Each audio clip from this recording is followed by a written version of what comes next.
Hello दोस्तों, good evening, नमस्कार। आप सभी का एक बार फिर से बहुत बहुत स्वागत है आप सभी के अपने यूट्यूब चैनल परीक्षा की शिक्षा में। आई होप कि आप सभी अच्छे होंगे, आपकी जो तैयारी है बढ़िया तरीके से चल रही है। तो जो बच्चे क्लास में फर्स्ट टाइम है, पहली बार नए हों, सभी को बताते हैं कि आपकी बीएड परीक्षा 2024 की तैयारी रेगुलर बेसिस पर करवाई जाए। तो जिसे भी तैयारी पूरी करनी है, कंप्लीट करनी है, चैनल को जो है सबसे पहले सब्सक्राइब करके हमारे साथ जुड़ जाएगा। उसके बाद जो बेल आइकन है उसको आपसे लोग ऑन कर लेंगे, ठीक है। और जो क्लासेस है बीएड के साथ साथ जो डीएलएड वाले छात्र हैं उनके लिए भी इंपॉर्टेंट है, तो वो भी जो है क्लासेस को ले लीजिए, ठीक है। क्लास का जो समय है देख लीजिए, जीके जीएस की जो क्लासेस सुबह 10 बजे डेली आपको देखने को मिलती है हमारे चैनल पर। जिसकी जो क्लासेस दोपहर को 1 बजे, कला की जो क्लासेस शाम को 4 बजे, और जो हिंदी की क्लासेस आती है आपको शाम को 7 बजे हमारे चैनल पर देखने को मिलती है। तो हमारे क्लासेस का जो शेड्यूल है इसको याद करके रखेंगे आप लोग। इतने इसी टाइम पर वो क्लासेस से जुड़ना, अपनी तैयारी को जो है पूरा और कंप्लीट करना है, ठीक है। क्लियर सभी को? बाकी अगर आपका कुछ भी क्वेश्चन है, कोई भी क्वेरी है, तो आप हमें आके इंस्टाग्राम पर पूछ लीजिए। परीक्षा की शिक्षा हमारा इंस्टाग्राम का पेज है, नीचे डिस्क्रिप्शन ऑप्शन को इसका लिंक मिल जाए, ठीक है। क्लासेस के पीडीएफ को आते हैं, पीडीएफ प्लेटफॉर्म टेलीग्राम का जो चैनल है उसको ज्वाइन करना होगा। परीक्षा की शिक्षा का नीचे डिस्क्रिप्शन ऑप्शन का इसका भी लिंक मिल जाएगा, फटाफट जाकर टेलीग्राम चैनल से जुड़िए। वहाँ पे पीडीएफ के साथ साथ जो रेगुलर बेसिस पे क्लास का अपडेट होता है वो भी दिया जाता है, ठीक है। जिससे आपकी क्लास जो है मिस नहीं होती, ठीक है। और जो आपका एग्जाम का अपडेट होगा उसको जानने के लिए आपको हमारे टेलीग्राम का चैनल जो है ज्वाइन करना पड़ेगा, ठीक है। तो जाकर फटाफट उसको ज्वाइन कर लिए। तो चलेंगे क्लास स्टार्ट करें। स्टार्ट करने से पहले जैसे क्लास को लाइक नहीं, क्लास को एक लाइक कर दिए, क्लास को अपने दोस्तों के साथ जो है शेयर कर दिए, ठीक है। चलिए देखते हैं पहला क्वेश्चन। देखिए क्या पूछा है, ध्यान से देखिएगा, उत्तर दीजिएगा सही तरीका हो जाएगा। संविधान की उद्देशिका घोषित करती है कि भारत क्या है, बताइए। संविधान की उद्देशिका घोषित करती है कि भारत क्या है। तो देखिए, संविधान की उद्देशिका घोषित करती है कि भारत जो है एक संपूर्ण प्रभुत्व संपन्न समाजवादी पंथ निरपेक्ष लोकतंत्रात्मक गणराज्य है। तो जो आपका दिया गया यहाँ पे सी वाला विकल्प आपका राइट आंसर हो जाएगा, ठीक है। क्लियर से इसके बारे में। भारत संविधान की उद्देशिका घोषित करती है कि भारत एक संपूर्ण प्रभुत्व संपन्न समाजवादी पंथ निरपेक्ष लोकतंत्रात्मक गणराज्य है, ठीक है। अगला क्वेश्चन देखें, आपका 52 नंबर क्या देगा, ध्यान से देखिएगा, बताइएगा राइट आंसर क्या हो जाएगा। प्रगति वह है जो मानवीय सुख में वृद्धि करती है, यह किसका कथन, बताइए। प्रगति वह है जो मानवीय सुख में वृद्धि करती है, यह कथन किसका है साथियों। इसका सही उत्तर क्या हो जाएगा। तो आपका राइट आंसर लेस्टर वार्ड का जो आपका दिया गया पे ये वाला विकल्प आपका राइट आंसर हो जाएगा, ठीक है। प्रगति वह है जो मानवीय सुख में वृद्धि करती है, यह कथन जो आपका लेस्टर वार्ड का है। तो जो आपका दिया गया यहाँ पे ये वाला विकल्प आपका यहाँ पे राइट आंसर हो जाएगा, ठीक है। क्लियर सभी को इसके बारे में। अगले क्वेश्चन बने आपका, देखें 53 नंबर क्या देगा। शिक्षित बेरोजगारी के लिए कौन सा कारक जिम्मेदार, बताइए। शिक्षित बेरोजगारी के लिए कौन सा कारक जिम्मेदार होता है, इसका राइट आंसर क्या हो जाएगा। तो शिक्षित बेरोजगारी के लिए आपका कारक हो जाएगा साथियों दोषपूर्ण शिक्षा प्रणाली, जो आपका दिया गया यहाँ पे बी वाला विकल्प आपका राइट आंसर होगा, ठीक है। शिक्षित बेरोजगारी के लिए बहुत से कारक जिम्मेदार हो सकते हैं, कैसे। तो देखिए, पहले तो दोषपूर्ण शिक्षा नीति, कमजोर राजनीतिक इच्छा शक्ति, नियमों में विसंगतियां, गुणवत्तापूर्ण शिक्षा का अभाव, परीक्षा में नकल एवं भ्रष्टाचार का बोलबाला, परीक्षा शिक्षा में व्यवहारिक ज्ञान का अभाव, ठीक है। ये सभी हो सकते हैं, इतना याद रखिएगा, ठीक है। चलिए अगले क्वेश्चन बढ़ेंगे, आपका देखेंगे 54 नंबर। भारत की जनगणना 2011 के अनुसार लिंग अनुपात क्या था, बताइए। भारत की जनगणना 2011 के अनुसार लिंग अनुपात क्या था, तो आपका राइट आंसर हो जाए साथियों 943/1000, यानी कि भारत जनगणना 2011 के अनुसार देश में लिंगानुपात के मामले में प्रति 1000 पुरुषों पर जो है महिलाओं की संख्या आपकी 943 हो गई थी, ठीक है। अगले क्वेश्चन बढ़ेंगे, आपका देखें 55। आदर्श प्रारूप की अवधारणा किसने दी है, बताइए। आदर्श प्रारूप की अवधारणा किसने दी थी। तुर्मिक ने, मैक्स वेबर ने, पेरोटो ने, या मार्क्स ने। तो आपका राइट आंसर साथ मैक्स वेबर ने, ठीक है। आदर्श प्रारूप की अवधारणा आपकी मैक्स वेबर ने दी थी, जो आपका दिया गया बी वाला विकल्प आपका यहाँ पे सही उत्तर हो जाएगा, ठीक है। क्लियर सही को इसके बारे में। चलिए अगला क्वेश्चन देखिए, आपका 56 नंबर, बताइएगा राइट आंसर। भारत में राष्ट्रीय महिला आयोग की स्थापना कब हुई थी, बताइए। भारत में राष्ट्रीय महिला आयोग की स्थापना जो है कब हुई थी साथियों, इसका सही उत्तर क्या हो जाएगा। तो आपका 1992 में हुआ था, ठीक है। भारत में राष्ट्रीय महिला आयोग की जो स्थापना हुई थी आपकी 1992 में हुई थी, जो आपका दिया गया यहाँ पे सी वाला विकल्प आपका सही उत्तर हो जाएगा, ठीक है। क्लियर होगा इसके बारे में।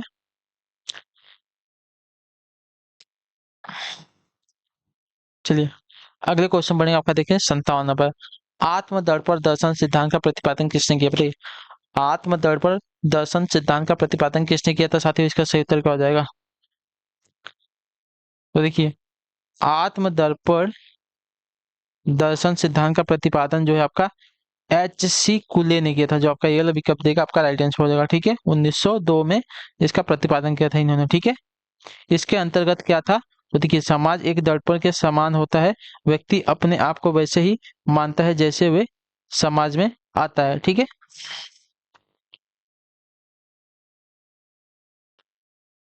अगला क्वेश्चन देखिए आपका 58 नंबर।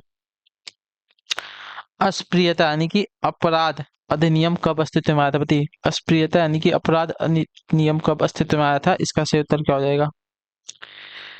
तो आपका राइट आंसर साथी 1955 में, जो आपका बी एल विकल्प देगा आपका राइट आंसर। ठीक है, वर्ष 1955 में अस्पृश्यता यानी कि अपराध अधिनियम 1955 जो है बनाया गया था। ठीक है, यह अधिनियम 1 जून 1955 से जो है प्रभावी हुआ था। ठीक है, क्लियर है।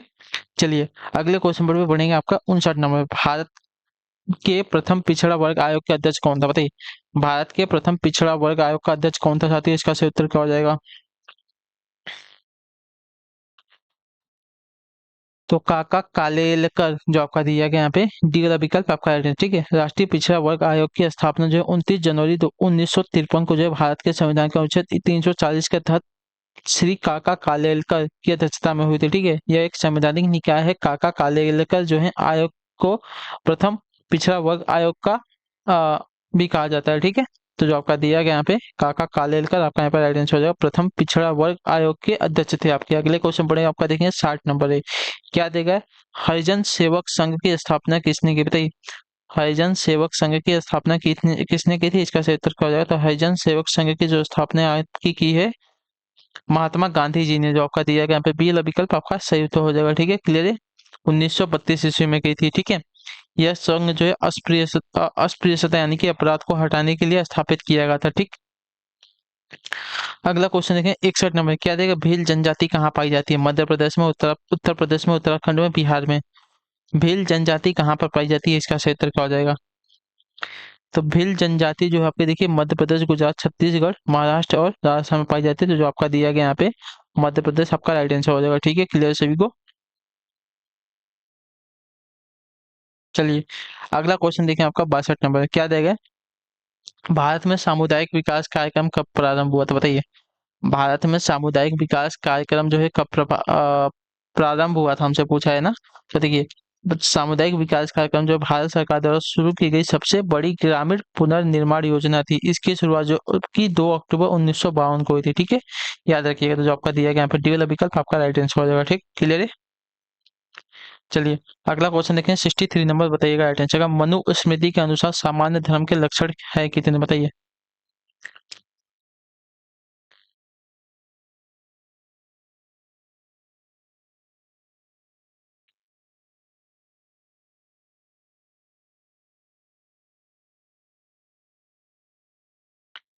बताइए, मनुस्मृति के अनुसार सामान्य धर्म के लक्षण कितने हैं साथियों? तो आपका राइट आंसर हो जाएगा यहाँ पे 10। जो आपका दिया गया यहाँ पे सी वाला विकल्प आपका राइट आंसर होगा। ठीक है, मनुस्मृति के अनुसार मनु ने धर्म के 10 लक्षण बताए हैं। ठीक है, धृति यानी कि धैर्य, क्षमा, दम, अस्तेय यानी कि चोरी न करना, शौच, इंद्रिय निग्रह, धी यानी कि सत्कर्मों से बुद्धि को बढ़ाना, विद्या, सत्यम और अक्रोध। ये जो है मनुस्मृति के अनुसार सामान्य धर्म के 10 लक्षण थे। ठीक है, चलिए अगले क्वेश्चन बढ़े आपका 64 नंबर है। लोकतंत्र का मतलब एक ऐसी सरकार से है जिसमें शासन का मतलब एक साधारण जनता का शासन होता है। यह कथन किसका है? तो आपका राइट आंसर हो जाते हो ब्राइस का। जो आपका दिया गया पे वाला विकल्प आपका सही उत्तर हो। ठीक है, ब्राइस के अनुसार लोकतंत्र का अर्थ है साधारण जनता का शासन। ठीक है, अगले क्वेश्चन बढ़ेंगे आपका, देखेंगे 65 नंबर है। निम्नलिखित में से कौन सा आश्रम जो है इंद्रियों पर संयम रखने और बौद्धिक विकास करने की शिक्षा देता है?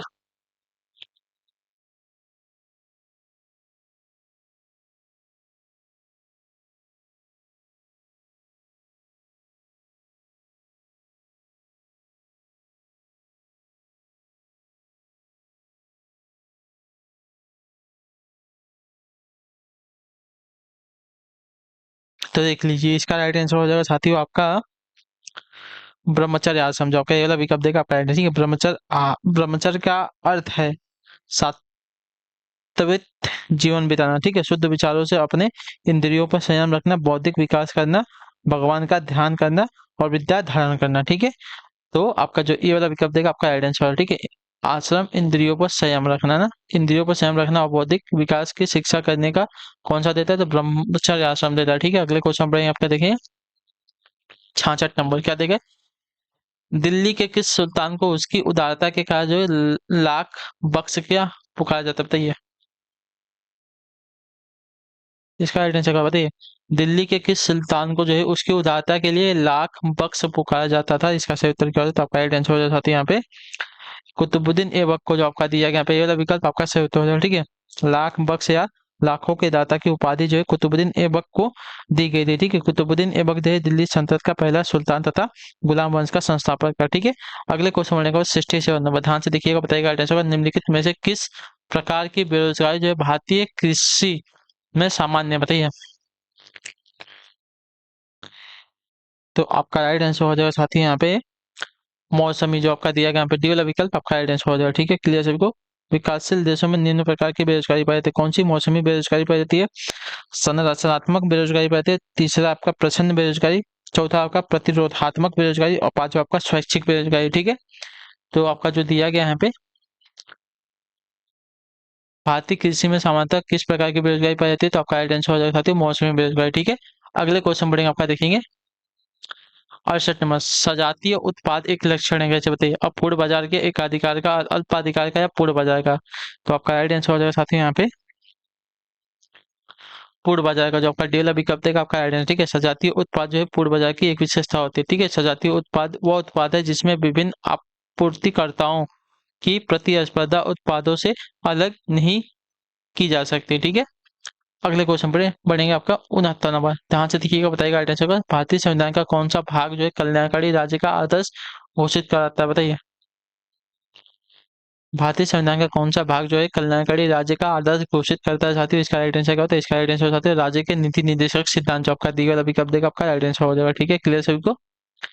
भारतीय संविधान का जो राज्य के नीति निर्देशक तत्व वाला भाग कल्याणकारी राज्य का आदर्श घोषित करता है, इतना याद रखिए। ठीक है, कल्याणकारी राज्य का उद्देश्य सामाजिक व आर्थिक प्रजातंत्र की स्थापना करना होता है। राज्य के नीति निर्देशक तत्वों का वर्णन संविधान के भाग 4 में अनुच्छेद 36 से 51 तक जो है किया गया है। ठीक है, अगला क्वेश्चन देखिए आपका क्या दिया गया है। 70 नंबर, निम्नलिखित में से किसको जो है भारतीय शिक्षा का मैग्ना कार्टा कहा जाता है, निम्नलिखित में से किसको जो है भारतीय शिक्षा का मैग्ना कार्टा कहा जाता है? 70 पर 70 का, तो आपका राइट आंसर साथियों वुड्स का डिस्पेस, जो आपका दिया गया पहला विकल्प आपका सही होता है। ठीक है, वुड्स डिस्पेस को जो है भारतीय शिक्षा का मैग्ना कार्टा कहा जाता है। ठीक है, सर चार्ल्स वुड ने भारत के भावी शिक्षा के लिए जो है एक विस्तृत योजना बनाई और गवर्नर जनरल लॉर्ड डलहौजी को जो है 1854 में सुझाव पत्र भेजा, जिसे वुड का घोषणा पत्र अथवा वुड्स डिस्पेच कहा जाता है। ठीक है, क्लियर है।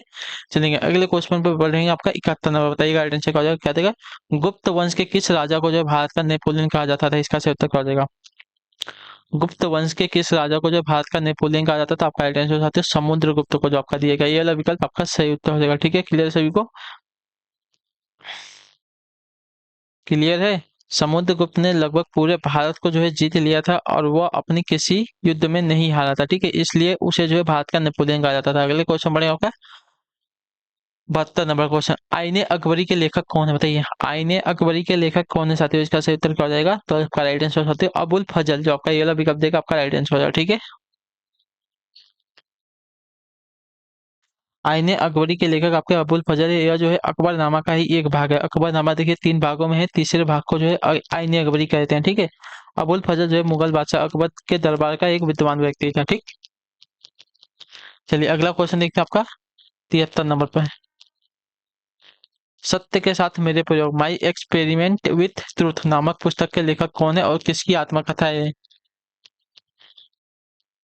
तो आपका राइट आंसर आता है महात्मा गांधी की, जो आपका दिया गया यहाँ पे सी वाला विकल्प आपका सही उत्तर हो जाएगा। ठीक है, क्लियर है। चलिए अगले क्वेश्चन बढ़े आपका, देखें 74 नंबर पर, बताएंगे राइट आंसर का। निम्नलिखित में से कौन सा एक बृहत वृत्त है, बताइए। कर्क रेखा है, उत्तरी ध्रुव वृत्त है, भूमध्य रेखा है, मकर रेखा है। तो 74 पे आपका जो दिया गया यहाँ पे सी वाला विकल्प भूमध्य रेखा आपका यहाँ पे राइट आंसर हो जाएगा। ठीक है, एक बृहत वृत्त है भूमध्य रेखा। ठीक है, क्लियर है सभी को। एक बृहत वृत्त वह वृत्त है जो पृथ्वी के चारों ओर घूमता है और पृथ्वी के केंद्र से गुजरता है। ठीक है, बृहत वृत्त जो है पृथ्वी को आगे चौथे भाग में विभाजित करता है। इस प्रकार भूमध्य रेखा एक बृहत वृत्त, भूमध्य रेखा जो है 14 देशों से होकर गुजरती है। भूमध्य रेखा को जो है विषुवत रेखा भी कहा जाता है। क्लियर है। अगला क्वेश्चन देखें 75। नर्मदा नदी का उद्गम स्थल कौन सा है? बताइए। तो नर्मदा नदी का उद्गम स्थल आपका हो जाएगा साथियों यहाँ पे अमरकंटक, जो आपका दिया गया यहाँ पे बी वाला विकल्प आपका राइट आंसर। ठीक है, मध्य प्रदेश के शहडोल जिले में जो है पुष्पराजगढ़ तहसील में जो है नर्मदा नदी का उद्गम स्थल जो आपका अमरकंटक है। ठीक है, अमरकंटक जो आपका 1065 मीटर की ऊंचाई पर विंध्य और सतपुड़ा पर्वतमालाओं के मध्य में स्थित है। ठीक है। अगला क्वेश्चन देखिए आपका 76 नंबर। वर्ष 1930 में महात्मा गांधी जी ने जो है दांडी यात्रा प्रारंभ की थी, क्या करने के लिए? बताइए। 1930 में दांडी यात्रा क्यों प्रारंभ की गई थी? इसका सही उत्तर क्या हो जाए? तो आपका राइट आंसर साथी यहाँ पे हो जाएगा नमक पर कर आरोपित करने के विरोध में, जो आपका दिया गया यहाँ पे बी विकल्प आपका राइट आंसर। ठीक है, अंग्रेजों ने नमक उत्पादन पर एकाधिकार को अंग्रेजों के नमक उत्पादन पर एकाधिकार को जो है खत्म करने के लिए महात्मा गांधी ने दांडी मार्च का आह्वान किया था। ठीक है, इसकी शुरुआत जो कि 12 मार्च 1930 को जो है साबरमती आश्रम में जो है यहाँ से हुई थी, और 6 अप्रैल को यह जो है यात्रा दांडी पहुंची। इसी दिन गांधी जी ने नमक कानून को जो है तोड़ा था। ठीक है। अगला क्वेश्चन बढ़े आपका देखें 77 नंबर। क्या देखा? उच्च न्यायालय के मुख्य न्यायाधीश की नियुक्ति कौन करता है? बताइए। उच्च न्यायालय के मुख्य न्यायाधीश की नियुक्ति कौन करता है? तो आपका राइट आंसर हो जाएगा साथ ही यहाँ पे राष्ट्रपति, जो आपका दिएगा सी विकल्प आपका सही। तो मैंने सुबह वाली क्लास में आपको बताया था। ठीक है। 78वां। पाल साम्राज्य भारत के किस हिस्से से संबंधित? बताइए। पाल साम्राज्य भारत के किस हिस्से से संबंधित है? इसका सही उत्तर क्या हो जाएगा? दक्षिणी, पश्चिमी, पूर्वी या उत्तरी? बताइए। तो पाल साम्राज्य जो है भारत के पूर्वी हिस्से से संबंधित, जो आपका दिया गया बी विकल्प आपका राइट आंसर हो जाएगा। ठीक है, क्लियर सभी इनके बारे में। ठीक है। पाल साम्राज्य जो 750 से 1174 ईस्वी तक जो है चला था। इस साम्राज्य की स्थापना जो है गोपाल ने की थी। ठीक है, इस वंश की राजधानी जो है मुंगेर थी। पाल वंश का सबसे महान शासक जो है धर्मपाल था, जिसने विक्रमशिला विश्वविद्यालय की स्थापना की थी। ठीक है। अगले क्वेश्चन बढ़ेगा आपका देखें 79 नंबर है। राज्य के राज्यपाल को कौन शपथ दिलाता है? बताइए। राज्य के राज्यपाल को कौन शपथ दिलाता है? इसका सही उत्तर क्या होगा? आपका राइट आंसर उच्च न्यायालय के मुख्य न्यायाधीश, जो आपका दिया गया यहाँ पे सी वाला विकल्प आपका सही उत्तर हो जाएगा। ठीक है, क्लियर है। अगले क्वेश्चन बढ़ेगा आपका देखेंगे 80 नंबर पर। बताइएगा क्या दिया गया है? निम्नलिखित में से कौन सा संविधान का मसौदा समिति का अध्यक्ष था? बताइए। निम्नलिखित में से कौन जो है संविधान के मसौदा समिति का अध्यक्ष था? इसका सही उत्तर क्या हो जाएगा? तो आपका राइट आंसर हो सकता है डॉक्टर बी आर अम्बेडकर। ठीक है, डॉक्टर बी आर अम्बेडकर जो है संविधान सभा के मसौदा समिति के अध्यक्ष थे जी। 29 अगस्त 1947 को मसौदा समिति की नियुक्ति की गई थी। मसौदा समिति के अध्यक्ष थे आपके के एम मुंशी, अल्लादी कृष्ण स्वामी अय्यर, गोपाल स्वामी अयंगर, बी एल मित्तल, मोहम्मद सदुल्ला। ठीक है। डीपी खेतना संवैधानिक सलाहकार थे आपके बेनेगल नरसिंह राव। ठीक है। तो मसौदा समिति का अध्यक्ष आपके बी आर अम्बेडकर थे। ठीक है, इतने याद रखिएगा आप सभी लोग।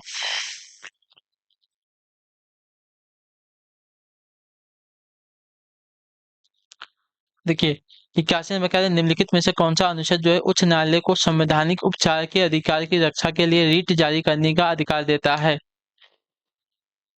तो आपका राइट आंसर हो जाएगा अनुच्छेद 226, जो आपका सी वाला विकल्प देगा आपका सही उत्तर हो जाएगा। ठीक है, अनुच्छेद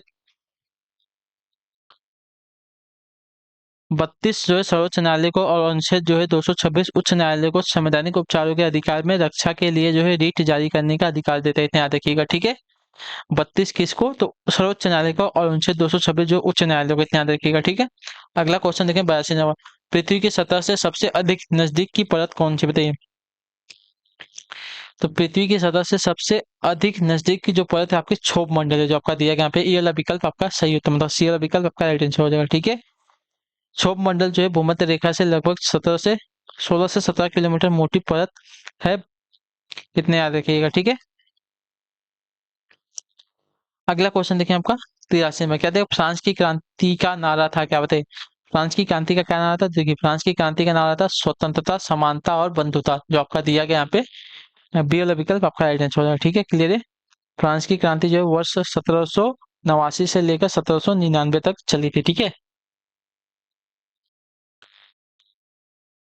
अगले क्वेश्चन बढ़ेंगे ध्यान से देखें आपका। बौद्ध संघ में प्रवेश पाने वाली पहली महिला कौन थी? बताइए, 84% उत्तर का है। बौद्ध संघ में प्रवेश पाने वाली पहली महिला कौन थी? तो देखिए, बौद्ध संघ में प्रवेश पाने वाली पहली महिला की बात की जाएगी तो साथी आपकी हो जाएंगी गौतमी प्रजापति, जो आपका दिया गया यहाँ पे सी वाला विकल्प आपका राइट आंसर हो जाएगा। ठीक है, क्लियर है। गौतम बुद्ध का लालन पालन करने वाली महाप्रजापति गौतमी जो है बौद्ध संघ में प्रवेश पाने वाली पहली महिला थी। ठीक है, अगले क्वेश्चन में आपका देखें 85 नंबर। बताइएगा राइट आंसर क्या होगा। अशोक के अभिलेखों की रचना में किन लिपियों का जो है प्रयोग किया गया है? खरोष्टी, ब्राह्मी, अरमाई, तीनों का किया गया है। तो जो आपका डी वाला विकल्प देगा आपका राइट आंसर हो जाएगा। ठीक है, अगला क्वेश्चन देखें आपका 86 नंबर। चीनी यात्री फायान की भारत यात्रा के समय गुप्त वंश का शासक कौन था? मैंने कल बताया था ना। तो चंद्रगुप्त द्वितीय था। जो आपका दिया गया बी वाला विकल्प आपका 86 पे से उत्तर हो जाएगा। ठीक है,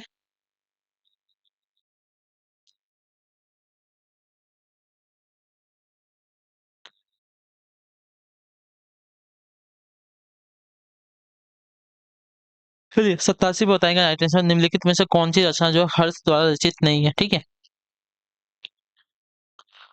रत्नावली, नागानंद, हर्षचरित, प्रियदर्शिका। तो देखिए, हर्ष द्वारा रचित आपकी रचना हर्षचरित नहीं होगी। जो आपका सी वाला विकल्प देगा आपका राइट आंसर हो जाएगा। ठीक है, महाराजा हर्ष के प्रियदार्शिक, महाराजा हर्ष ने जो है प्रियदर्शिका, रत्नावली व नागानंद, इन तीनों कृतियों की रचना की है। हर्षचरित जो है संस्कृत में रचित एक ग्रंथ है जिसके रचयिता आपके बाणभट्ट हैं। ठीक है, जिसमें जो है भारतीय सम्राट हर्षवर्धन का जो है जीवन चित्रण वर्णित किया गया है। ठीक है, अगले क्वेश्चन पढ़ेंगे आपका देखिए 88 नंबर। क्या देगा? भारत में रोलिंग प्लान किस वर्ष जो है शुरू किया गया था?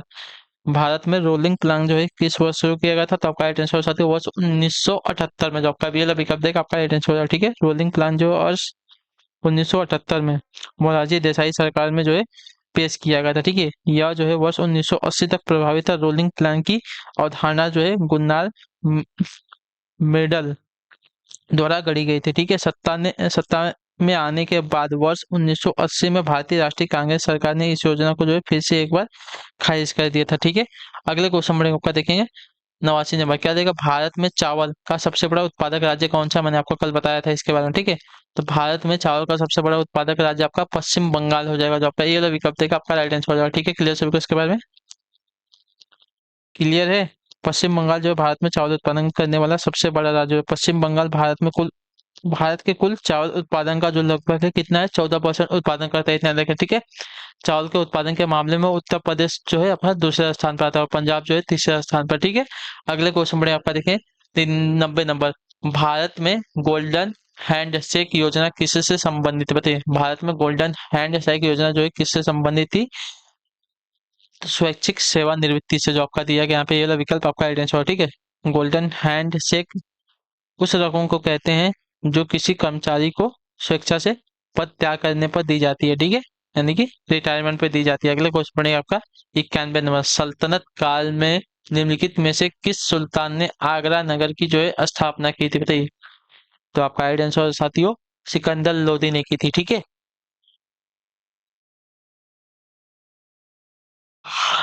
क्लियर है। सल्तनत काल में सिकंदर लोदी ने जो है आगरा नगर की स्थापना की थी, इतनी याद रखिएगा। ठीक है, तो इसकी स्थापना कब हुई थी? तो 1504 ईस्वी में हुई थी। ठीक है, इतने याद रखिएगा आगरा नगर की। अगले क्वेश्चन पे आपका देखेंगे क्या दिया 92। निम्नलिखित में से पुष्टि मार्ग के आचार्य थे कौन? बताइए, निम्नलिखित में से पुष्टि मार्ग के आचार्य कौन थे? तो देखिए, पुष्टि मार्ग के आचार्य की बात की जाएगी आपके वल्लभाचार्य थे। जो आपका दिया गया यहाँ पे सी वाला विकल्प आपका राइट आंसर हो जाएगा। ठीक है, क्लियर है सभी को यहाँ तक? चलिए, अगले क्वेश्चन पढ़ेंगे आपका देखें 93। बाबर की आत्मकथा तुजुक ए बाबरी जिस भाषा में लिखी गई थी वह भाषा कौन सी थी? तुर्की थी, फारसी थी, अरबी थी या उर्दू थी? तो तुजुक ए बाबरी जो आपकी बाबर नामा मुगल साम्राज्य के संस्थापक बाबर की आत्मकथा है। बाबर ने इसे जो है तुर्की में लिखा था। ठीक है, जो आपका ये वाला विकल्प देगा आपका राइट आंसर हो जाएगा। ठीक, क्लियर सभी को? फारसी में इसका जो अनुवाद है अब्दुल रहीम खान ने, यानी कि खाने खानाने की थी। ठीक है, अगले क्वेश्चन में आपका देखिए 94 नंबर। अस्थाई बंदोबस्त किस वर्ष लागू किया गया था? बताइए, अस्थाई बंदोबस्त जो है किस वर्ष लागू किया गया था? तो आपका 1793 ईस्वी में। जो आपका दिया गया यहाँ पे बी वाला विकल्प आपका राइट आंसर। ठीक है, अस्थाई बंदोबस्त जो है 1793 में अस्थायी रूप से लागू की कर दी गई थी। ठीक है, उस समय बंगाल का जो गवर्नर जनरल था लॉर्ड कॉर्नवालिस था। ठीक है, इस प्रणाली के तहत जमींदारों को जो है भूमि का मालिक घोषित किया गया था और वे वसूल की जाने वाली राशि तय करने के लिए स्वतंत्र थे। ठीक है, अगले क्वेश्चन पढ़ेंगे आपका, देखिए 95 नंबर। श्रीरंगपट्टनम में स्वतंत्रता का वृक्ष लगाने वाला शासक कौन था? बताइए, श्रीरंगपट्टनम में स्वतंत्रता का वृक्ष लगाने वाला शासक कौन था? तो आपका राइट आंसर साथी यहाँ पे टीपू सुल्तान, जो आपका बी वाला विकल्प देगा आपका राइट आंसर हो जाएगा। ठीक है, क्लियर सभी को?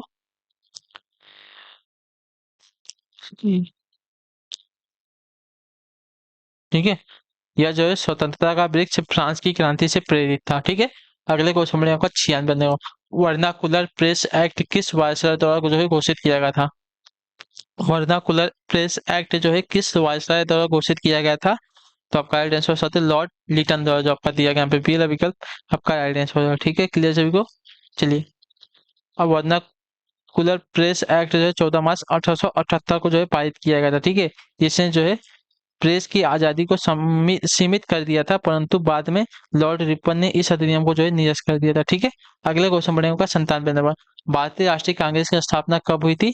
तो आपका राइट आंसर हो जाएगा साथियों 1885 ईस्वी में, जो आपका दिया गया सी वाला विकल्प आपका सही उत्तर हो जाएगा। ठीक है, क्लियर है? भारतीय राष्ट्रीय कांग्रेस की स्थापना आपकी दिसंबर 1885 में मुंबई के हुई थी। ठीक है, मुंबई में हुई थी।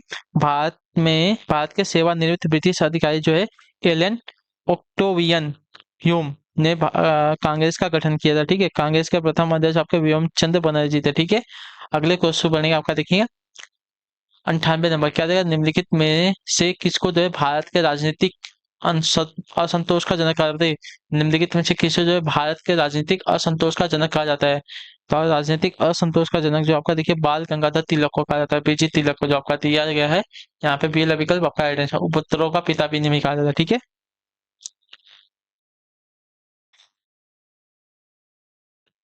बाल गंगाधर तिलक को जो है लोकमान्य तिलक के नाम से भी जाना जाता था। ये वह जो है ब्रिटिश शासन के दौरान स्वराज के सबसे महत्वपूर्ण सबसे मजबूत अधिवक्ताओं में से एक थे। ठीक है, अगले क्वेश्चन में आपका 99। जलियांवाला बाग किस नगर में स्थित बताइए? जलियांवाला बाग जो है किस नगर में स्थित है? इसका सही उत्तर क्या होता है? आपका राइट आंसर साथी अमृतसर नगर में जो आपका दिया गया यहाँ पे सी विकल्प आपका सही। ठीक है, जलियांवाला बाग जो है अमृतसर नगर में स्थित है। ठीक है, क्लियर सभी को? आखिरी क्वेश्चन ध्यान से देखेंगे, बताएंगे राइट आंसर क्या देगा। वैदिक साहित्य में सभा और समिति को किस देवता की दो पुत्रियां कहा जाती थी? वैदिक साहित्य में सभा और समिति को जो है किस देवता की दो पुत्रियां कहा गया है? तो आपका राइट आंसर साथियों प्रजापति के, जो आपका टी वाला विकल्प देगा आपका सही उत्तर। ठीक है, सभा और समिति जो प्राचीन भारत में जनतांत्रिक संस्थाएं थी। ठीक है, अथर्ववेद में सभा और समिति को जो है प्रजापति की दो पुत्रियां कहा गया है। सभा में ब्राह्मणों और अभिजात लोगों तथा धनी वर्ग की व्यक्तियों का प्रभुत्व तथा सीमित में जनधारणा की संस्था है। ठीक है, क्लियर है?